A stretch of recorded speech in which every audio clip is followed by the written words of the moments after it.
आमच्यासोबत येऊन राहशील का तिकडे? मला माहिती आहे तू माझं मन नाही मोडणार, सो तू येतेस. ओके?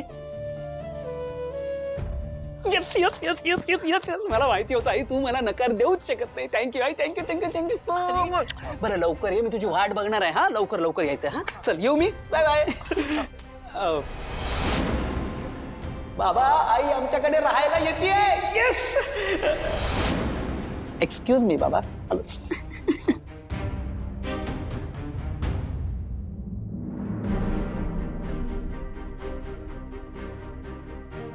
अहो त्याचं काय झालं ना, अहो माझंच चुकलं. यांच्याशी न बोलता हरीशला हो म्हटलं. आता नाराज झाले ते.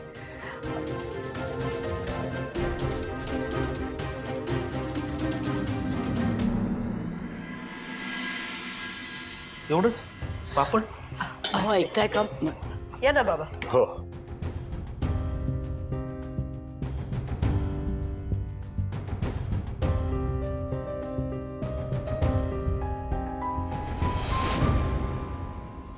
वीणा, मला आमटी भात वाढ, थोडीशी भाजी वाढ. वीणा, वाढतेस ना?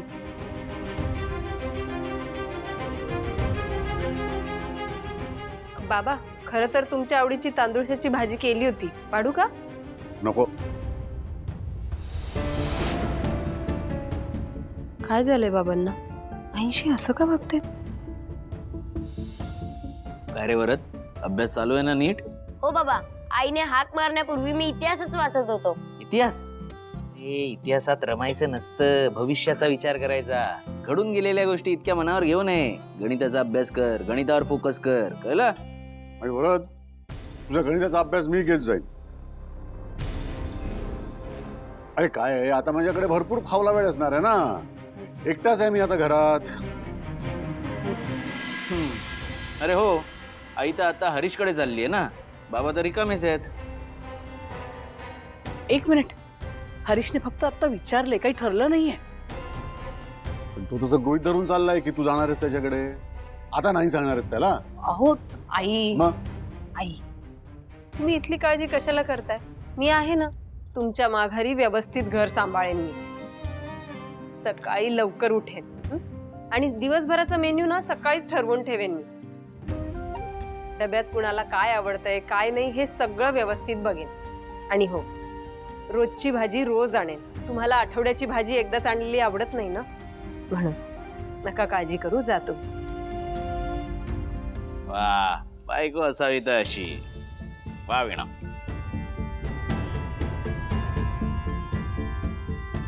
आजी, पण तू आम्हाला सगळ्यांना सोडून जाणार, आम्हाला आठवण येणार तुझी. अरे आजी काय कायमची चालली आहे का? 6-7 महिन्यासाठी चालली आहे. असं काय बोलतो? अहो पण बाबा, आजोबांना तर टॉवेल पासून पाकिटापर्यंत आजी लागतेच, हो की नाही आजोबा? काही नाहीये तसं. करू शकतो मी माझी कामं एकट्याने. वीणा, आईला 2 घास जास्त दे. आज तिचा शेवटचा दिवस आहे ना. नाही म्हणजे नंतर ती हरीशकडे जाणार आहे ना, म्हणून. तुला कसली घाई झाली रे मला पाठवायची? अजून काही ठरलेलं नाहीये. तू मुकाट्याने जेव. बरं, जेव रे.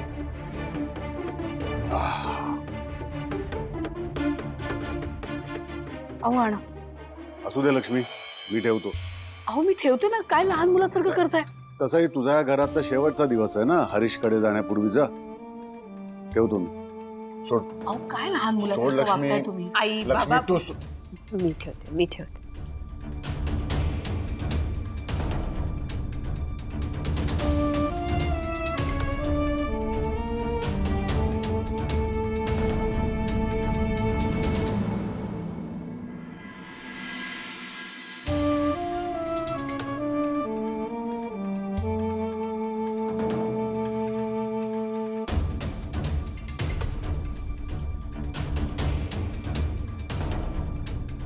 अहो तुम्ही मुखवास घेतलाच नाही.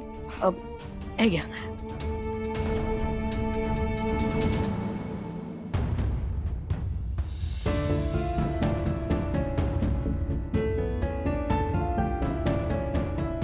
रागावलात ना माझ्यावर.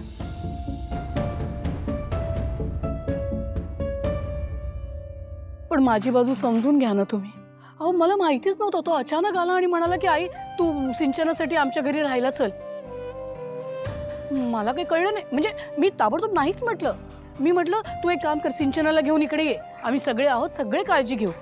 तर मग तो म्हणाला की आई सिंचना येणार नाही आणि आत्ता तिच्या गरोदर अवस्थेत तिचं मन राखायला हवं ना. मला त्याचं म्हणणं पटलं, पण मी लगेच दुसरा पर्याय दिला. मी म्हटलं मी आणि बाबा दोघंही येतो.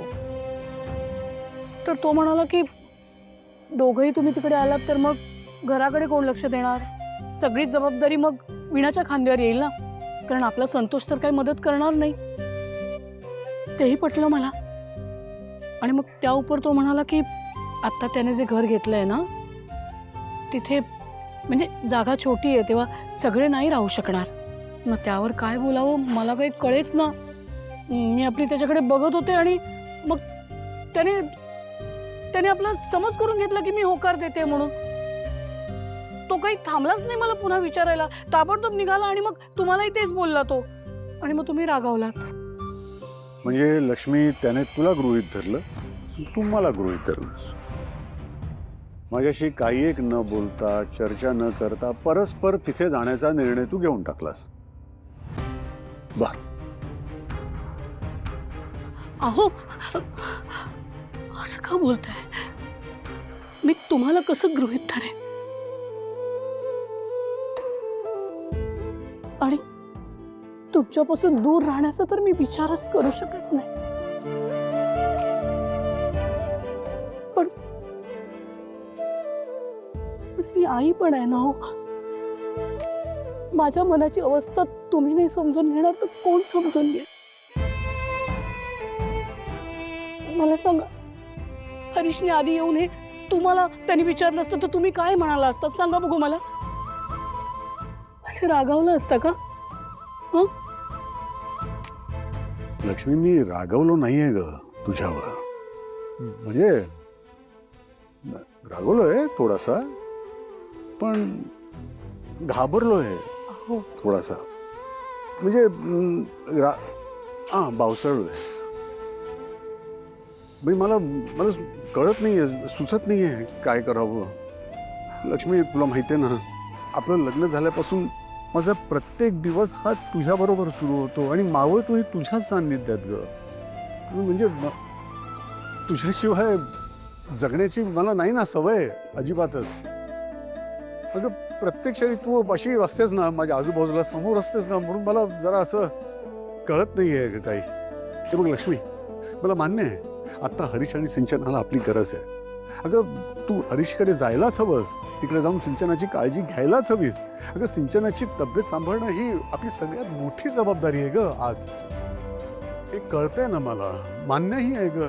पण तू तिथे एकटी आणि मी इथे एकटा, हे काही केला मान्य होत नाहीये ना.